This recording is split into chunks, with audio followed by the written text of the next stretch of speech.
तो स्टूडेंट आज हम पढ़ेंगे क्लास 7th में सोशल साइंस सब्जेक्ट में पार्ट 3 जिसका पार्ट 3 जिसका नाम है उत्तर भारत के राज्य। तो इसके जो फर्स्ट और सेकंड वीडियो बना है उसमें हमने इसका आधा पार्ट पढ़ चुका है। अब हम देखते हैं इसके आगे का।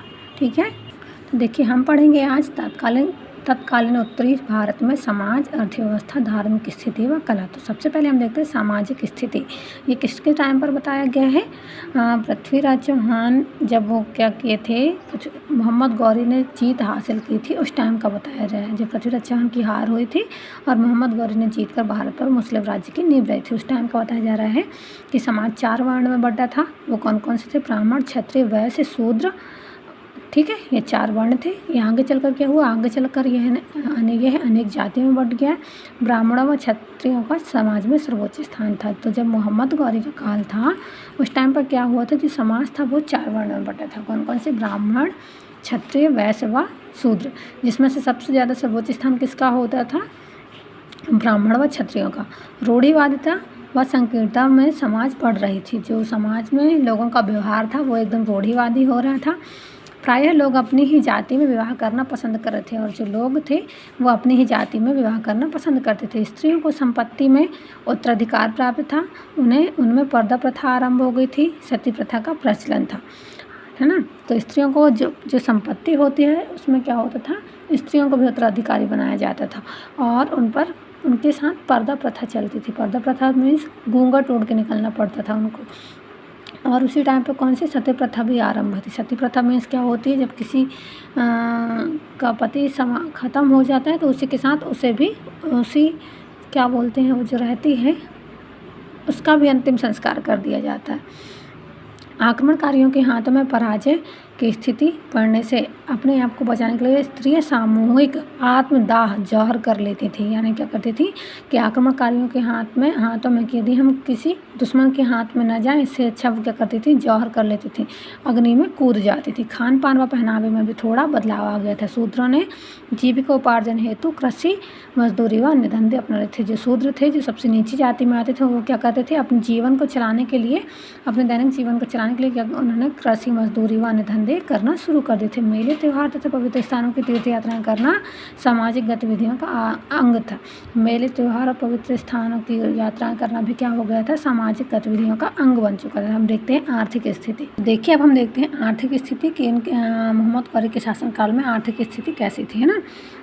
ग्रामीण जनता कृषि तथा पशुपालन के कार्यों में लगी थी। जो ग्राम की जनता होती थी वो क्या करती थी? कृषि तथा पशुपालन का कार्य लगी थी। कुछ नगर व्यापारिक केंद्र बन चुके थे और जो कुछ नगर थे वो व्यापारिक केंद्र मीन्स जहाँ से बड़े बड़े व्यापार होते थे वहाँ उनका केंद्र बन चुके थे। पाटलिपुत्र, अयोध्या, उज्जैन, कन्नौज, मथुरा व काशी प्रमुख व्यापारिक केंद्र थे। जो व्यापारिक केंद्र बड़े बड़े बन चुके थे उनमें कौन कौन से थे प्रमुख? पाटलिपुत्र, अयोध्या, उज्जैन, कन्नौज और मथुरा तथा काशी। फिर अगला देखिए, उद्योग के क्षेत्र में कपड़ा उद्योग प्रसिद्ध था। ऊनी, सूती तथा रेशमी वस्त्रों में विविधता थी।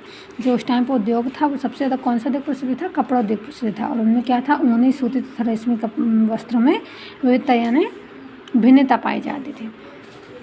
धातु उद्योग में कांसे की ढली मूर्तियाँ, खिलौने, हाथी दांत की वस्तुएं, सोने व चांदी के आभूषण व बर्तन बनाने के काम में प्रगति हुई। जो धातु उद्योग था उसमें क्या? कांसे की ढली मूर्ति यानी कांसों से मूर्ति बनाई जाएगी, खिलौने बनाए जाएंगे, हाथी दांत की वस्तुएं बनाई गई, सोने व चांदी के आभूषण बनाए गए व बर्तन बनाने में प्रगति हुई।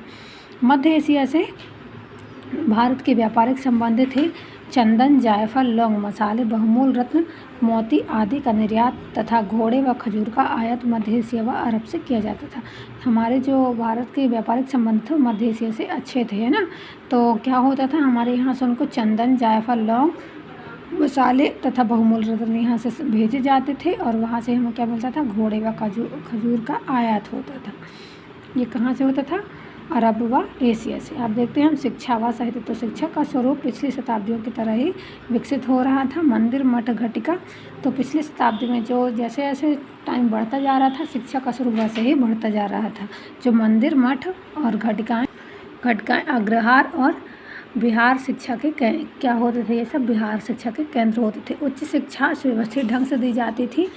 व्यावसायिक शिक्षा का प्रशिक्षण श्रेणियाँ व कला शिल्प के समूह में दिया जाता था। जो उच्च शिक्षा होती थी वो सही तरीके से अच्छे से दी जाती थी, है ना। और जो कला वाली रहती थी शिक्षण और प्रशिक्षण, तो वो व्यावसायिक शिक्षा का प्रशिक्षण श्रेणियाँ व कला व शिल्पियों के समूह में दिया जाता था। बौद्ध धर्म ने शिक्षा के क्षेत्र में विशेष योगदान दिया था। जो बौद्ध धर्म थे उन्होंने शिक्षा के क्षेत्र में विशेष योगदान दिया था। विक्रमशिला का प्रसिद्ध विश्वविद्यालय इस काल की देन है। तो जो विक्रमशिला का प्रसिद्ध विश्वविद्यालय वो किसकी देन है? बौद्ध धर्म की। साहित्य की प्रमुख भाषा संस्कृत थी, जिसका स्वरूप बिगड़ा तो अपभ्रंश भाषाओं का विकास हुआ। जो साहित्य की प्रमुख भाषा थी क्या थी? संस्कृत थी, जिसका स्वरूप बिगड़ा यानी जिसका रूप बिगड़ा, तो उसी संस्कृत को वैज्ञानिकों और ये लेखकों ने अलग अलग भाषा में बदल दिया और ये अपभ्रंश भाषाओं का इन्होंने रूप ले लिया और फिर बाद में इन्हीं अपभ्रंश भाषाओं का विकास हो गया। नालंदा, काशी, विक्रमशिला और कन्नौज इस काल के प्रमुख शिक्षा केंद्र थे। प्राकृत, पाली व तमिल भाषाओं का इस काल में विकास हुआ व साहित्य की रचना हुई। देखिए यहाँ कुछ लेखकों को नाम दिए गए हैं, वो उन्होंने कौन कौन सी रचनाएं की हैं उनके भी नाम दिए। तो माघ जो लेखक थे उन्होंने क्या बनाया था? शिशुपाल वध की रचना की थी। भवभूति ने उत्तर रामचरितमानस की रचना की थी। भारवी ने किराता अर्जुन की रचना की थी। विल्हड़ ने क्या रचना की थी? विक्रमांक देव चरित। कल्हड़ ने राजतरंगिणी। जयदेव ने गीत गोविंद। चंद्रवरदाई ने पृथ्वीराज रासो और क्षेमेंद्र ने क्या बनाया था? वृहत कथा मंजरी,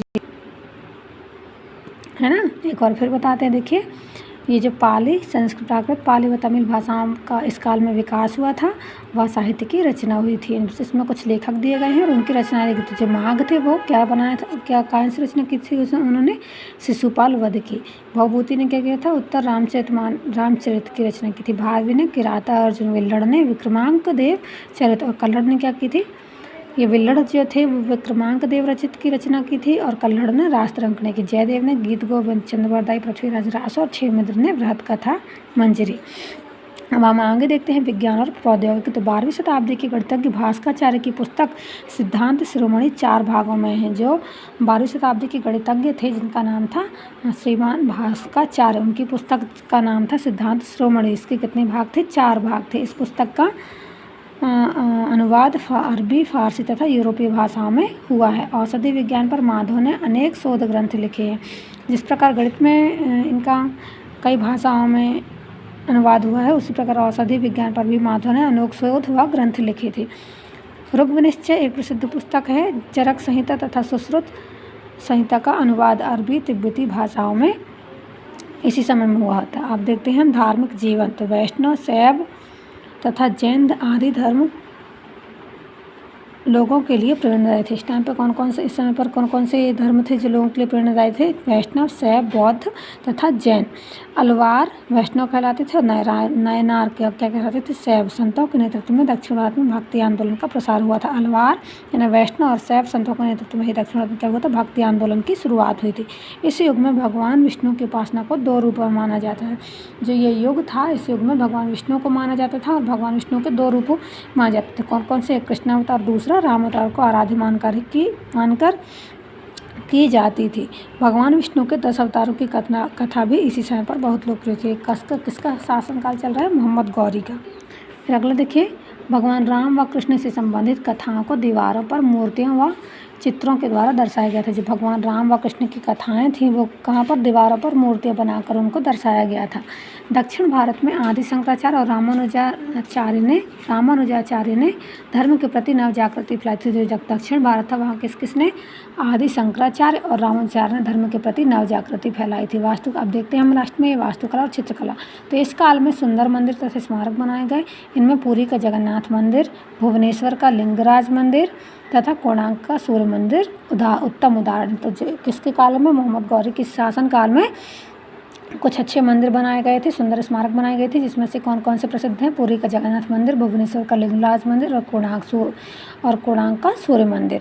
मध्य प्रदेश में चंदेलों द्वारा बनवाए गए खजुराहो के मंदिर अपनी उत्कृष्ट व मूर्ति के लिए सर्वाधिक प्रसिद्ध हैं। इनमें कौन कौन से? देखिए, कंदरिया महादेव मंदिर प्रमुख है। जो मध्य प्रदेश में चंदेलों द्वारा बनवाया गया मंदिर था वो खजुराहो का मंदिर अपनी उत्कृष्ट कला यानी अपनी अच्छी कला के लिए प्रसिद्ध है। सर्वाधिक सबसे अधिक प्रसिद्ध इसमें कौन कौन से? कंदरिया महादेव मंदिर प्रमुख है। इसे विश्व दायभाग विश्व धरोहर भी शामिल किया गया है। किसको? मध्य प्रदेश में दो चंदेला द्वारा बनवाया गया मंदिर है खजुराहो का, उसे।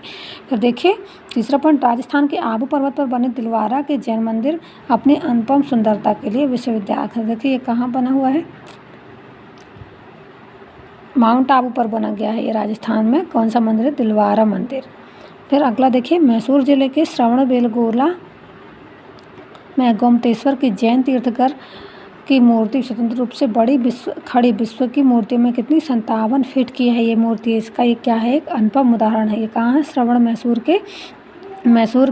मैसूर जिले के श्रवणबेलगोला में है ना।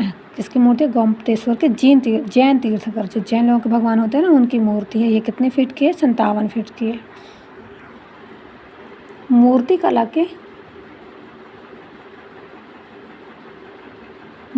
के विकास में उत्कृष्ट उदाहरण पाल शासकों की काले पत्थर की मूर्तियां हैं। जो इनका विकास है वो कौन सा अच्छा उदाहरण है इसका? जो पाल शासकों के काले बनाई गई थी काले पत्थरों की मूर्तियाँ। चित्रकला का विकास हुआ। मंदिरों व राजमहलों को सजाने के लिए सुंदर भित्ति व चित्र बनाए जाते थे। किस काल में? मोहम्मद गौरी के काल में। लघु चित्रों को बनाने की कला का आरंभ भी इसी समय हुआ था। पुस्तकों को आकर्षक बनाने के लिए ये चित्र बनाए जाते थे। तो ठीक है, आज हमारा ये पाठ्यांश समाप्त होता है। इसके बाद हम करेंगे इसका अभ्यास प्रश्न। तो ये आपको अगली वीडियो में दिया जाएगा। धन्यवाद।